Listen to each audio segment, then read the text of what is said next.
Reason chapter topic है कौन सा? क्वथनांक में यूनियन।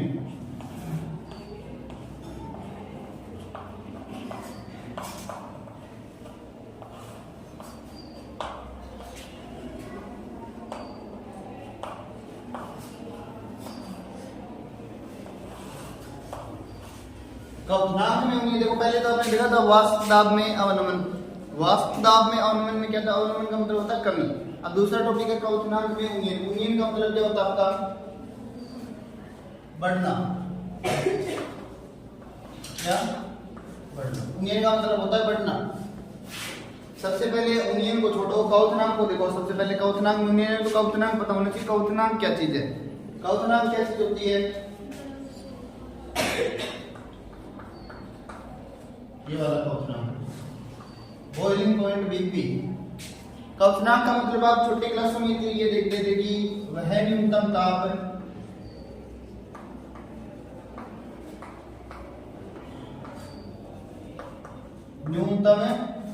ताप जिस पर कोई द्रव उबलने लगता है उसको क्या बोलते हो आप? क्वथनांक बोलते हो। लेकिन आपको छोटे क्लासों में ये चीज नहीं बताई थी कि उबलते क्यों है।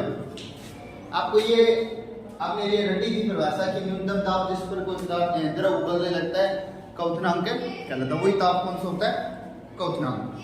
तो उबलता क्यों? उबलने का मतलब सीधा सा होता है कारण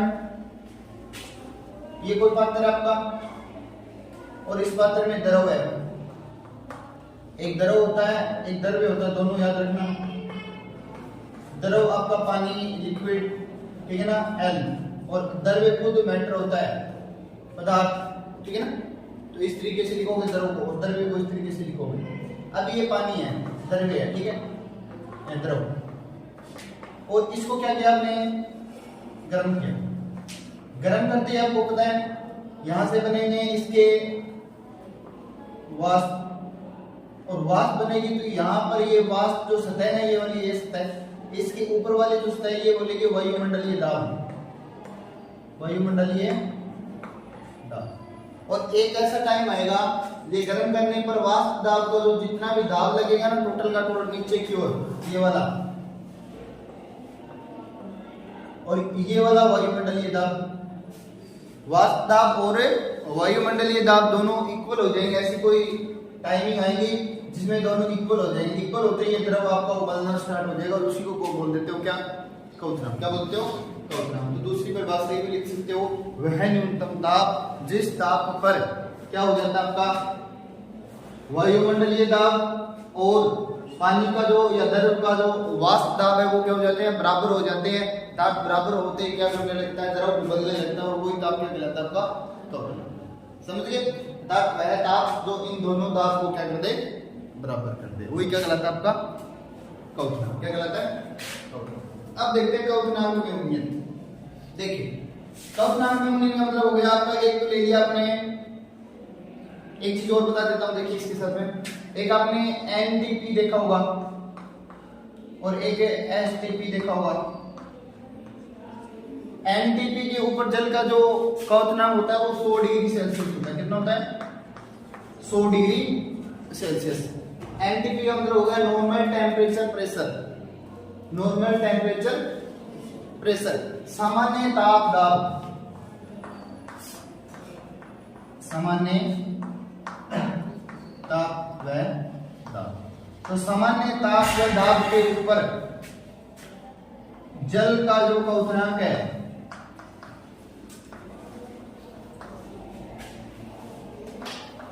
कितना होता है? मतलब नॉर्मल कमरे के ताप पर आप बोल सकते हो, ठीक है ना, 100 डिग्री सेल्सियस होता है। दूसरा जो आपका हो गया ये वाला, ये होता है स्टैंडर्ड टेम्परेचर प्रेशर, मानक ताप व दाब।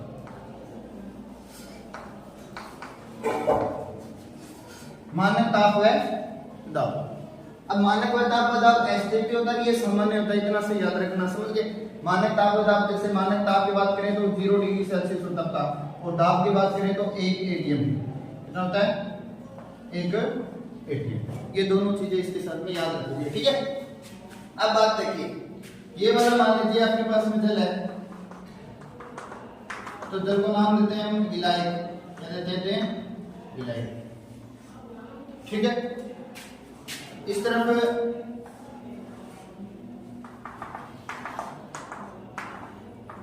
ये भी विलायक ही है, क्या विलायक है, लेकिन इसमें मैंने क्या किया, चेंज किया। थोड़ा चेंज करने का मतलब क्या किया, देखो सबसे पहले हमारे पास क्या है, विलायक है, और विलायक में हमने बोल दिया अवाष्पशील,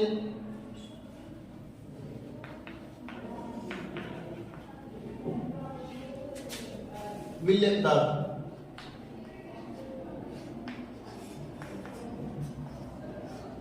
अवाष्पशील विलय पदार्थ का मतलब इस एक विलायक के अंदर हमने ये वाले छोटे छोटे अवाष्पशील विलय पदार्थ के कण बोल दिए इस तरीके से। ठीक है, तो इस विलायक को क्या नाम दूंगा अब मैं, ये विलायक से क्या बन जाएगा, विलयन बन जाएगा। क्या बन जाएगा, विलयन। अब इसको विलायक विलायक नहीं रहेगा, समझे कहने का मतलब, विलायक के अंदर जब से आपने अवाष्पशील विलय पदार्थ डाल दिया, डालने के बाद में क्या हो गए, कणों की संख्या,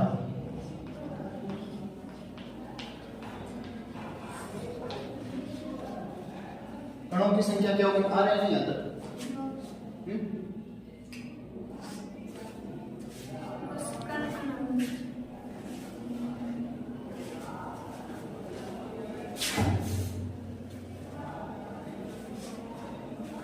अवाष्पशील विलय पदार्थ डालने पर कणों की संख्या क्या होगी,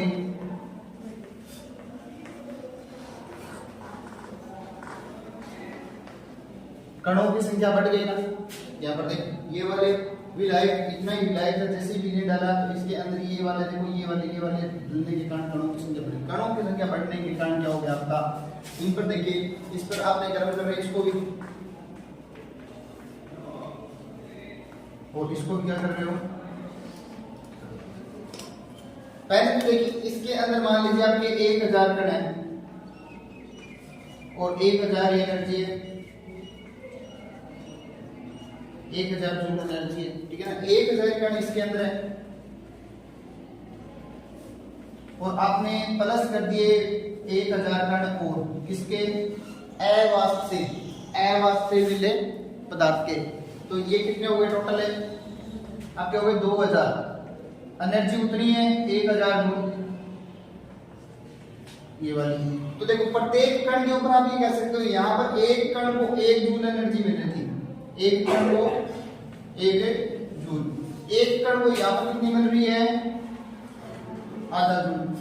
ठीक है, ये है। तो प्रत्येक कण के ऊपर आप ऐसा कह सकते हो कि प्रत्येक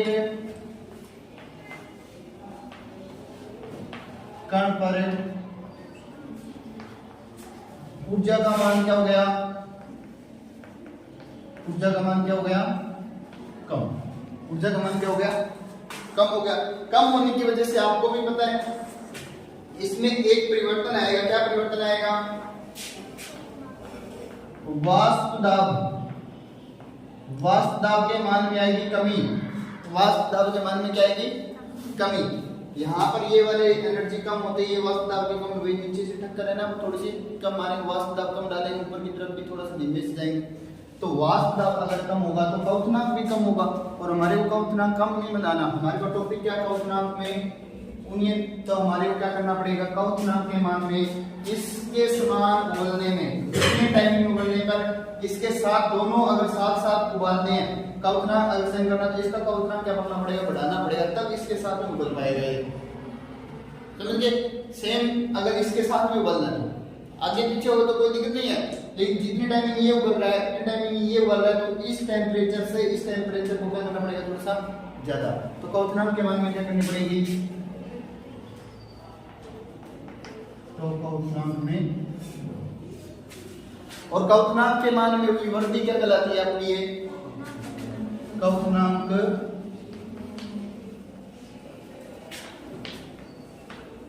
उन्नयन, क्वथनांक में उन्नयन कहलाते हैं। अब देखिए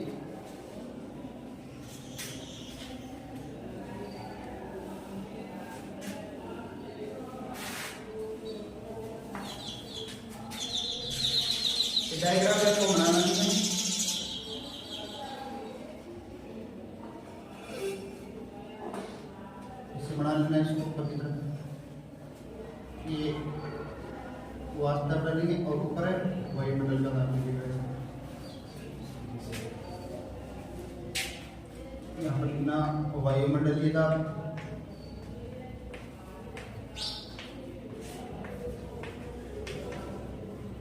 ये कौन सा है? अब देखो, अगर माने अपने माना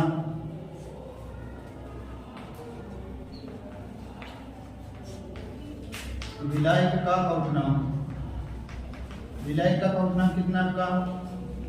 ये वाला जो विलायक है उसको क्या मान लेते हैं आप? टी मान लीजिए। क्या मान लीजिए? टी।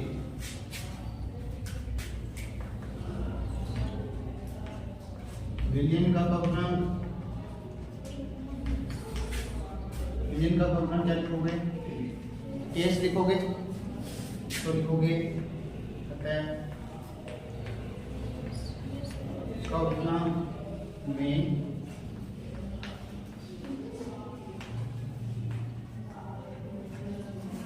क्वथनांक यूनियन कितना होगा? देखिए इसका मान ज्यादा, ये को क्या टीएस और ये क्या था टीए, तो क्या लिखोगे? ये लिखोगे, ये चीज लिखोगे। अब हमारे पास दो चीजें आ गई, ये वाली आपकी यूनियन आ गया। अब देखिए अगर बात करें क्वथनांक में जो यूनियन है,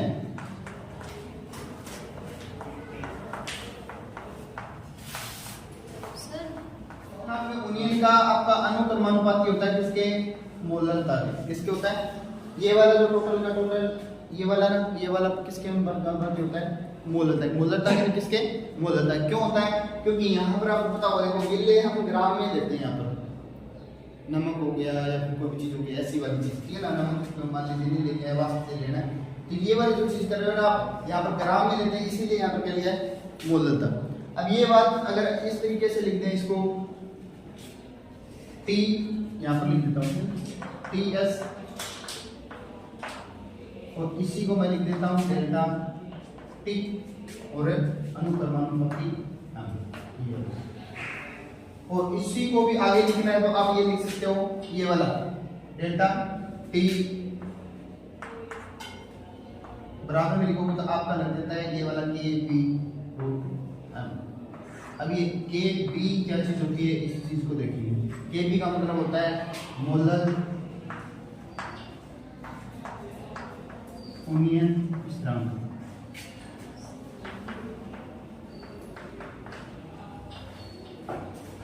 केबी का मतलब होता है मोलर यूनियन स्थिरांक। होती क्या चीज है? देखो हमने इस तरीके से लिखा कि ये जो परिवर्तन है total T S minus T, ये वाला मोलरता के अनुक्रमानुपाती, और इस अनुक्रमानुपाती को हटाने के लिए आपने के बी लगा दिया। मतलब ये हो गया कि इसके मान में जितनी वृद्धि हो रही है ना टोटल के टोटल का क्वथनांक के मान में, वो ये चीज है, ये वाला वृद्धि, ये वाला इसका जो मात्रक होता है ना, मात्रक इसका केबी का वो होता है आपका केल्विन किलोग्राम मोल इनवर्स। क्या होता है? Kelvin kilogram mole inverse. किसका? किसका? केबी का। बोले तो मोलर यूनियन स्थिरांक का। होती क्या चीज है? देखिए देखो मोलर यूनियन स्थिरांक द्वारा देखो एक बार, अभी आपने देखा था कि ये वाली चीज देखी थी, डेल्टा टी अनुक्रमानुपाती के बी एम। इसमें देखो ये वाला के बी है, ये वाली मोलरता अनुक्रमानुपाती सॉरी बराबर, अब ये बराबर ये हटा करके ये चीज लगा देना अपने के बी, और इसी को बोलते हैं मोनोमोनियन स्थिरांक। मोलर यूनियन स्थिरांक का मतलब क्या हो गया? अगर आप इसमें सामर्थ्य बढ़ाते हो, उसकी क्वथनांक बढ़ाते हो, आपने कमी देखी थी ना, वास्तव मान में कमी आ रही थी, क्वथनांक भी कम था उसका, आपने बढ़ाया तब उसका क्या करेगा? साथ साथ उबलेगा। तो आपने कितना बढ़ाया है भी? आपने मान लीजिए 10 डिग्री सेल्सियस बढ़ाया है, 20 डिग्री सेल्सियस बढ़ाया, जितना भी बढ़ाया है ना, वो जो मान है ना, वो ये मान है के बी। समझ गए? अब इसको अलग तरीके से पढ़े, मोलर यूनियन स्थिरांक, एक मोलर यूनियन स्थिरांक बोल सकते हो आप इसको। अगर इसको परिभाषा करें अलग तरीके से तो आप ये लिख सकते हो कि एक केजी विलायक में, 1 केजी विलायक में अगर आप 1 ग्राम मोल बोलते हो ना, 1 kg विलायक में आप बोलोगे 1 ग्राम मोल, समझ गए।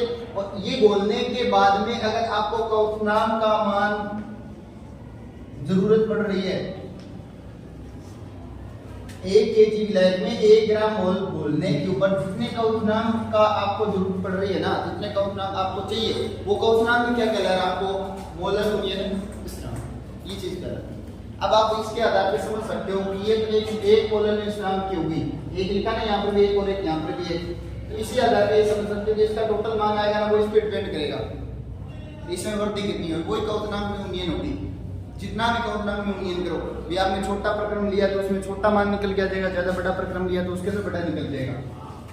इसका सूत्र है वो क्या आपका 1000, अगर 1 kg 1000 लिखो ना तो क्या लिखोगे यहाँ पर W, या फिर K भी ले सकते हो, K B भी लिख सकते हो, ठीक है ना, ये दोनों चीज लिख सकते हो। और ये वाला क्या लिखोगे डेल्टा T, और ये वाला कैपिटल W A। अब ये वाला M होता है, ये क्या होता है आपका, ये लिख सकते हो आप विलेय का अनुभार, विलेय का अनुभार होता है, जो में दिया वो मिलेगा, विलेय का अनुभार सुक्रोज का, या फिर आपने जैसे ग्लूकोज का इनका देखा ना, इस तरीके से। बात करें फिर इस W की, स्मॉल w है याद रखना, ठीक है, स्मॉल w है तो क्या विलेय का भार, उसमें 5 ग्राम एनएच, 10 ग्राम एनएच, 5 ग्राम विद्युत के ऐसे मिला ना, वही तो चीज है। फिर आपका के बी, यहाँ पर के भी मिल सकता है और के बी दोनों ही, तो ये आपका मोलर यूनियन स्थिरांक, ये चीज है। फिर आपके क्या बचे डेल्टा, ये आपका क्वथनांक में यूनियन है, मोलर यूनियन स्थिरांक नहीं, क्वथनांक में यूनियन, मतलब कितना क्वथनांक में यूनियन हुआ, डेल्टा टी निकल के आएगा ना। अरे डेल्टा टी क्या था, ये तो था टी तो था ना आपका, अरे ये चीज है ना, अच्छा इसका हाँ ये वाला इतना, ये वाला चीज तो ये क्वथनांक में यूनियन की वृद्धि तो मान ही तो है, तो ये वाला लिख सकते हो आप क्वथनांक में यूनियन।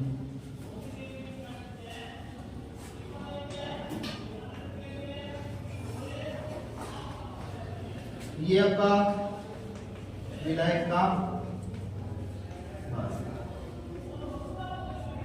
विलायक भार, ठीक है। अब दूसरा जो होता है वो इसी प्रकार का होता है कि ये तो आपका मोलर यूनियन स्थिरांक हो गया, दूसरा आपका इसको के भी बोल दो, उसको के एम बोल सकते हो आप, ठीक है। उसमें अंतर क्या होता है, ये तो आपका 1 kg विलायक, टॉपिक क्या आपका, टॉपिक आप लिख सकते हो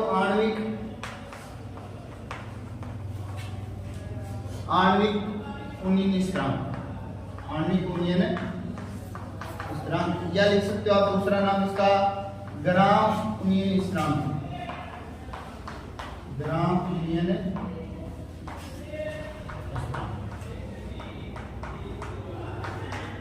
इसमें क्या हो जाएगा, इसमें जहां पर आपने 1 kg विलायक दिया ना, इसमें क्या हो जाएगा आपका 1 ग्राम विलायक के अंदर कितना, 1 ग्राम मोल, 1 मोल बोलोगे ना, छोटी सी छोटी क्या है ग्राम बेस पे निकालनी है, तो उसके मान में जितने क्वथनांक के मान में वृद्धि करनी पड़ेगी, वो क्या कहलाएगी आपकी आणविक यूनियन स्थिरांक, ये 100 के ऊपर निकल जाएगी।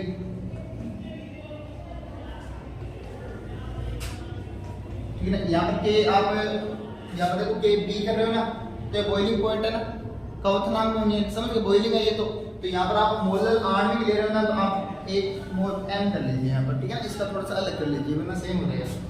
नीचे क्या जाएगा आपका W, ये चीज आ जाएगी, वही चीज सेम m तो ये लिख दोगे आप, ये यहाँ पर के m क्या लिखोगे, आणविक यूनियन स्थिरांक लिखोगे, क्या लिखोगे आणविक यूनियन स्थिरांक, ये नहीं लिखोगे मोलर यूनियन स्थिरांक नहीं लिखोगे, क्या लिखोगे आणविक यूनियन स्थिरांक। डेल्टा टी W के ये सेम चीज है, ये देगा। मात्रक आपको बता दिया था ना, मात्रक देख लीजिए बस द्वारा, क्या लिखोगे केल्विन किलोग्राम मोल,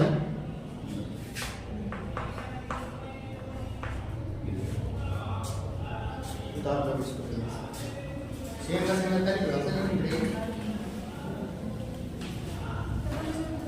देखो,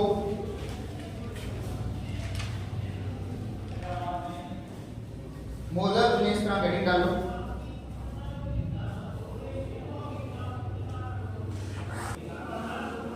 देखो आगे इसमें ग्राफ आता है, ये वाला आपका दे रखा है देखो विलायक और ये वाला विलयन। अब देखिए वाष्प दाब और ताप के बीच में देखना हमारे को, वाष्प दाब और ताप के बीच में। ये आपका अभी देखा आपने विलायक का जो क्वथनांक था वो क्या होता है आपका कम होता है और विलयन का क्या होता है ज्यादा। तो एक ग्राफ के माध्यम से ये समझ जाता है कि यहाँ पर विलायक दिखा दिया तो ये वाला कम बनता है और ये विलयन वाला क्या बनता है ज्यादा। इस तरीके से अगर दर्शाते हैं तो ये छोटा बनता है और इस तरीके से ये दर्शाते हैं तो ये क्या बनता है थोड़ा ज्यादा बनता है। तो ये आपका वाष्प दाब और आपके बोले तो ताप के बीच में क्या बन जाता है क्वथनांक यूनियन का ग्राफ बन जाता है। एक क्वेश्चन करते हैं फिगर को टोटल अंतर को डेल्टा टी लिख देना बीच में ये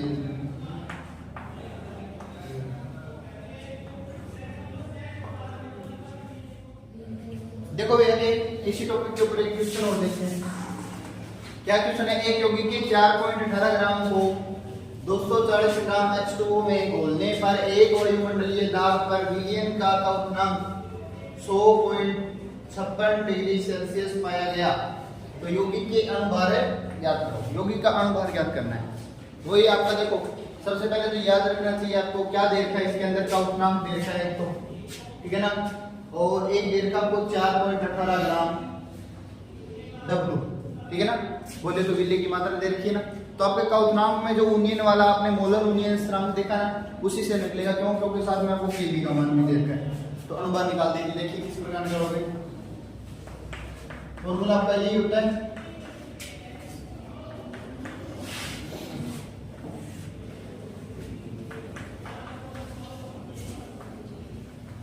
ठीक है ना। अब देखिए मान निकालने आनी चाहिए आपको, मान निकाल दोगे रख दोगे, रखने के बाद में काम शुरू आ जाएगा। सबसे पहले मान किसका चाहिए हमारे को W का चाहिए, स्मॉल w का। स्मॉल w का मान कौन सा इसमें बता सकता है कोई? स्मॉल w अरे बिजली की मात्रा जाने किसमें किसको बोल रहा है, देखो 4.18 ग्राम को 240 ग्राम है ना, तो 4.18 ये तो आ गई आपकी स्मॉल w की। फिर किसकी चाहिए आपको Kb, Kb का मान तो दे रखा है कितना है 5.31। फिर किसका चाहिए आपको डेल्टा टी। डेल्टा टी का मान कैलकुलेशन है 100.56 ही रख रखा है, 100.56 नहीं आएगा पूरा, डेल्टा टी का निकालना पड़ेगा। डेल्टा टी क्या होता है आपको पता है, ये होता है delta T TS minus T, यही तो होता है ना। और ये चीज होती है आपको क्वथनांक, विलयन का क्वथनांक कितना पाया गया है। विलयन का मतलब ये विलयन, इसका क्वथनांक आपको 100.56 ये है। और तो विलायक का जल का, विलायक का जल ही है ना, तो इसका कितना होता है, इतना अगर नहीं देर का तो 100 ही होता है इसका, तो आपको कितना निकलेगा 0.56 ये वाला या 56 दिया।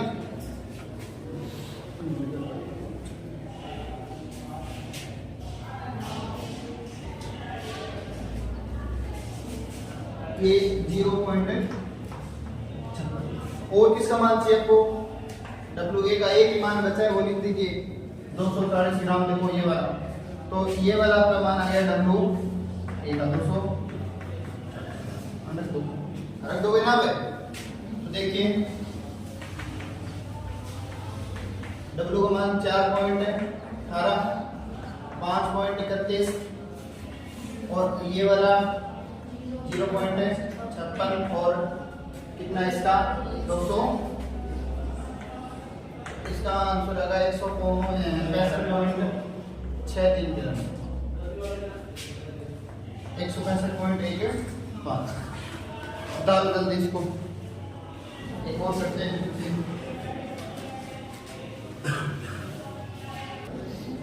देखो अगला क्वेश्चन देखो, एक सॉस पैन पात्र में 18 ग्राम ग्लूकोज, ये मात्रा किसकी आपकी स्मॉल w के C6H12O6 को 1 kg जल में, ये कितना का 1000 ग्राम फिर जल में घोला गया है, तो 1.013 बार ये आपको किसका मान, दाब का मान आ रहा है। एक वायुमंडलीय दाब पर ये किस ताप पर उबलेगा। जल के लिए Kb का मान दे रखा है 0.52, तीन चीजें तो आपको मिल गई। बात और किसकी चाहिए आपको? अणुभार चाहिए। अणुभार किसका? ग्लूकोज का। तो ग्लूकोज का कितना होता है? 180 मान रख दो सर इसके अंदर। सूत्र डेल्टा आपका देखो, इसका मान, इसको अगर इस तरफ ले जाओ देखो डेल्टा इसी का तो चाहिए, तो 1000, इसका मान कितना दे रखा है? 18। ये वाला इसका मान, इसका रख दो 180। WA 1